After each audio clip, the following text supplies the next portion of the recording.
How long does it take to milk a cow? 7 minutes. Really? Well, let's find out. Let's go.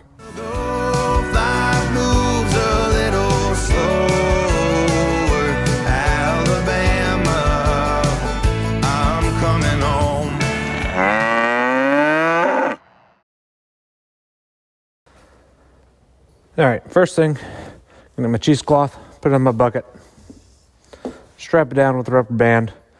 It just acts as a pre-filter or an initial filter. Make sure no debris falls into the milk when I'm out there milking. Nothing more frustrating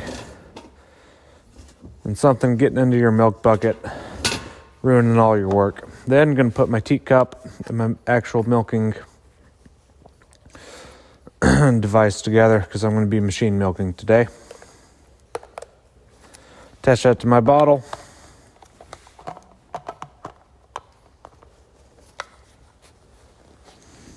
And got my cup of hot water. And I get my paper towels and my teat disinfectant. All right, next we're going to go get the food ready. All right, now let's get the food.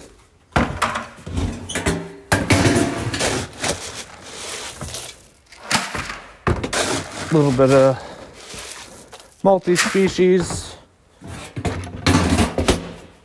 Got some beet pulp.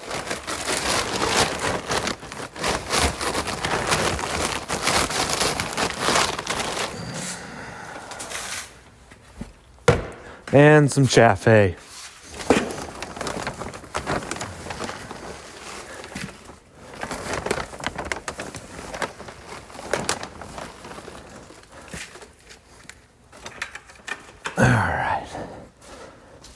Next, we're going to go turn on the pump.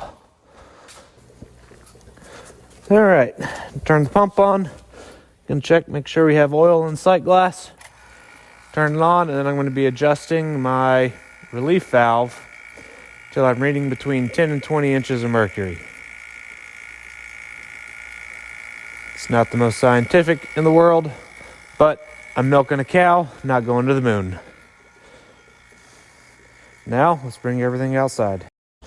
So I always have to make 2 trips for this. Mainly because I don't have enough hands. And Daisy here loves to be curious. Smell things, knock things over. And it's just easier for me to get my supplies, followed by my feed and milk bucket. Always close the gate behind you.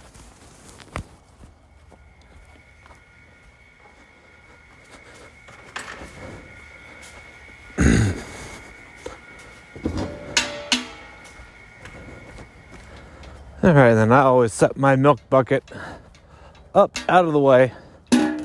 Hopefully she doesn't knock it over and get curious, but she loves her feed. And we put the feed down to get her into the headlock. And away we go. All right, now that we have her in the headlock, we're going to be cleaning the teats off. She's pretty dirty. And was laying around in some poop last night, so it's going to take longer than normal to clean the teats off as I drop my paper towel. Cleanliness is important, not only for quality of the milk, make sure we don't get any bad bacteria in the milk, but also for cow health as well. Same bacteria that's going to get us sick, it's going to get her mastitis. The cow with mastitis, it's a sick cow, ain't going to produce, and going to cost a lot of money, if not kill the cow. So we got to be real careful. At the moment, the sphincter around the teat end should be closed, so risk of things getting up in there is lower than normal, but once we start milking, that sphincter is going to open up, allow bacteria in, and that's where we're going to run into problems. So you don't want to use too dirty of a cloth. I like to use disposables just to ensure good animal health and sanitization.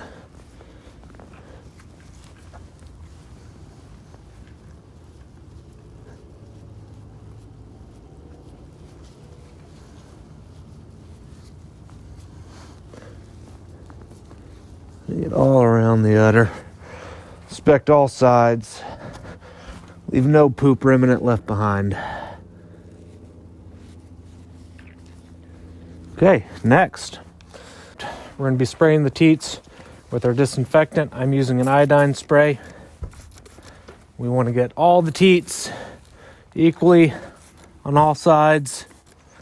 Then we're going to let that sit for about 30 seconds. Roughly thereabouts while I get single paper towels, one for each teat. And then when roughly 30 seconds, I know that's nowhere close, we're going to clean the teats off using a paper towel for each individual teat.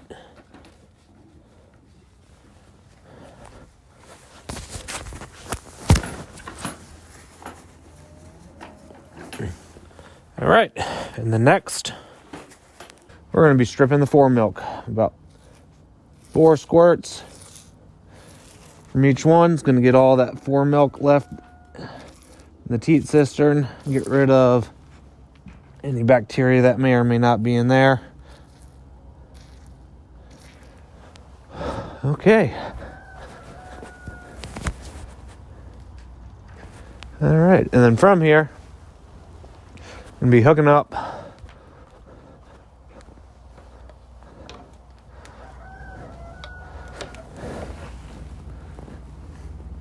my actual milking device to my vacuum line, turning my vacuum on,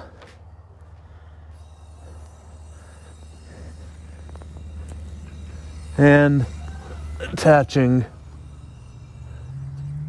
the vacuum. And away we go.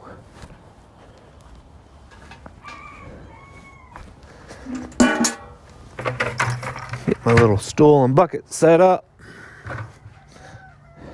And we're milking. We're going to be monitoring the milk flow. Just to make sure we don't get any or minimize the effect of any teat end damage or ill effects to the cow.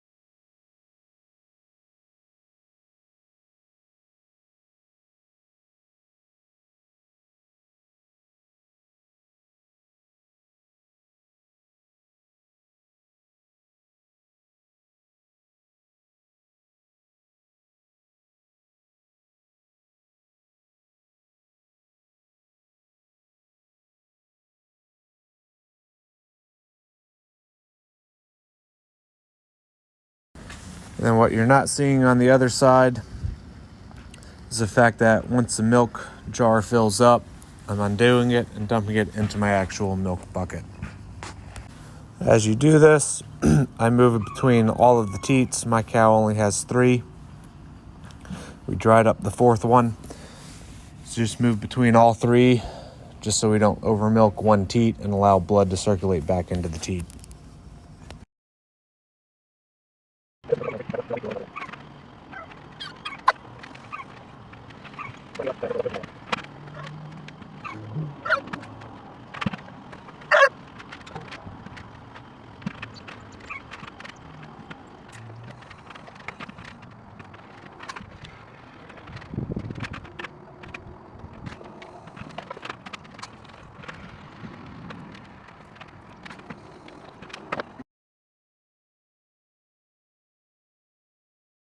All right, and now that we are done,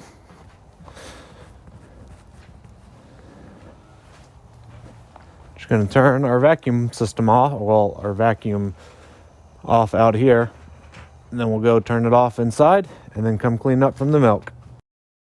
Okay, so how long does it take to milk a cow?